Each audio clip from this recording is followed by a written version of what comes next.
squiggly wiggly caterpillar best friend with red sneakers. Ooh, guess what, chicken gut? It's time for Season 5 of Storypillar! I'm so excited I even composed a special song. Ready? Season 5! Season 5! Get ready for Season 5! Pretty catchy, huh? Anywho, chicken shoe, thanks for coming to the very first sneak attack of Storypillar Season 5. We'll find out where we're headed for next week's story, share some amazing-rip-a-roo animal facts, and chuckle our chickens off at some amazing jokes. Ready? Next week we're headed to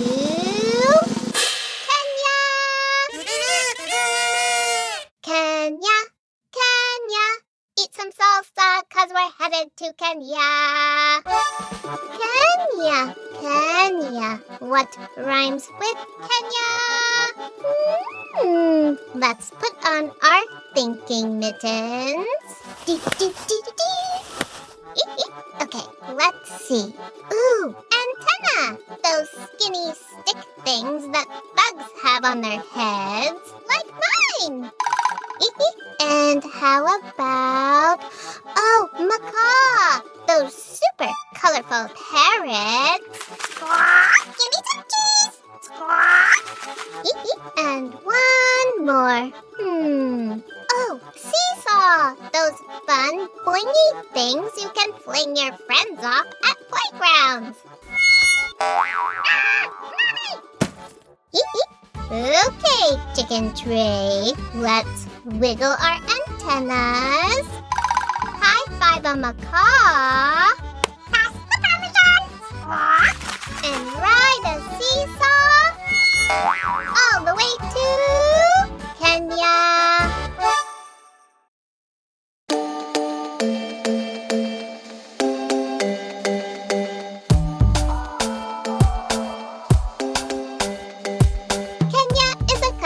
In East Africa that's just south of Ethiopia, north of Tanzania, and west of Somalia and the Indian Ocean. Kenya is famous for the Great Rift Valley, which formed millions of years ago when the Nubian tectonic plate, aka the gigantomongous slab of rock that sits under East Africa, cracked in half, and the two sides started slowly moving away from each other. Come back! My spicy spaghetti gummy centipedes are over there! The huge plastic valley left behind is dotted with volcanoes, like Mount Kenya, the second highest African mountain, and beautiful lakes, like Lake Nakuru in central Kenya, whose blue-green algae draw thousands and sometimes even millions of flamingos each year. Or Lake Turkana in northern Kenya, where some of the world's earliest humans first lived over 2 million years ago. Hey there, Sonny. The Great Rift Valley is also lined with forests, grassy savannas, perfect for a good old-fashioned safari, and rich soil perfect for farming and raising livestock. Speaking of cows, they just happen to play a very important role in the lives of the Masai, a nomadic ethnic group that has lived throughout Kenya for hundreds of years. The Masai view cattle as a symbol of wealth and even use them as a form of money. Not only do they organize their way of life around cows and depend on them for meat and milk, but the Masai also consume fresh cattle blood as part of a nutrient-rich diet. Rather than kill a valuable animal, the Masai simply make a small cut on the cow's neck, collect a bit of blood in a pot, and mix it into milk for extra strength during special ceremonies or to help them recover from illnesses. Thanks, Miss Mary Moo Moo. Aside from their special respect for cows, the Masai also have an important role in maintaining the Masai Mara, a ginormous nature reserve in southwestern Kenya that is the backdrop for the Great Migration. That's when over 1 million wildebeest, 500,000 zebras, and hundreds of thousands of gazelles set off from the Serengeti National Park in northern Tanzania and traveled to the Masai Mara in search of fresh grazing ground. Yum, yum.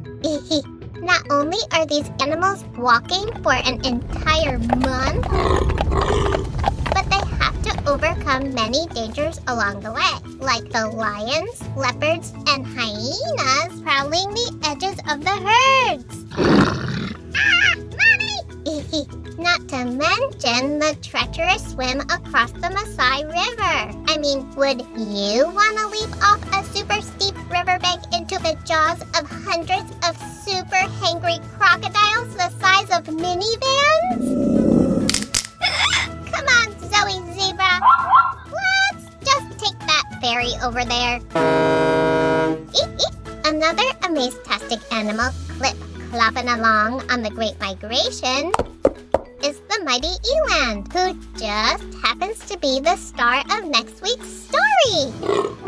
Elands kinda look like somebody popped a deer head onto a cow's body and glued some twisty horns above its ears. They happen to be the largest of all the antelope species and literally weigh a ton or about as much as a small car. Elands travel in herds throughout southern and eastern Africa, and because they're so ginormous, they've developed some pretty cool ways of adapting to life in a hot, dry environment. They tend to nibble on succulent plants with a naturally high moisture content, and their kidneys produce a special type of concentrated urine that allows their bodies to hang on to every last drippy drop of water. Break out your nose plugs, baby. Super stinky eland pee coming in hot. Ooh, and another cool-tastic creature that's part of next week's story is the little bee eater. These small, brightly colored birds can be found zipping around grasslands and kind of look like someone glued wings to a hyperactive rainbow. And just like their name suggests, they actually eat bees. Little bee eaters perch on low branches and wait for an unsuspecting bee, wasp, or hornet to buzz on by. Then they snatch it out of the air, bang its tiny little bee butt on a branch or rock to remove the stinger, and then gulp it on down. Heads up, hairy hornet. Bee butt bandit bird 6 o'clock. Okay, chicken tray. Now it's time for my favorite part, joke time.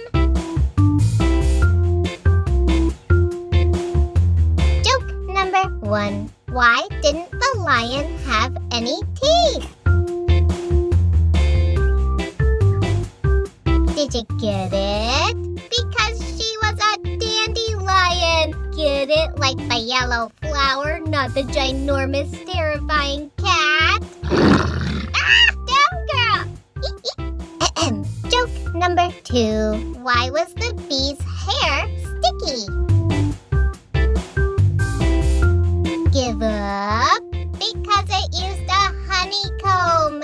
Get it? Like where bees store honey, not an actual comb for your hair. Starting off season 5 with a bang. Or at very least a buzz. Okie dokie, artichoke. Grown-ups, if you and your kids had fun giggling your goggles off with us today, please send this sneak attack to someone else who might enjoy listening. Simply open this episode in Apple Podcasts or Pocket Casts, tap on the 3 dots to the right of the title, and select Share. That's it, Potato Chip!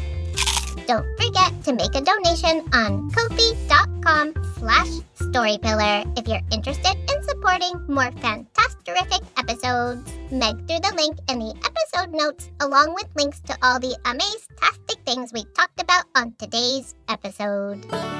Okie dokie, karaoke. Thanks for helping me with the very first sneak attack of Storypillar Season 5. I can't wait to ha-ha my hairbrush off with you next time.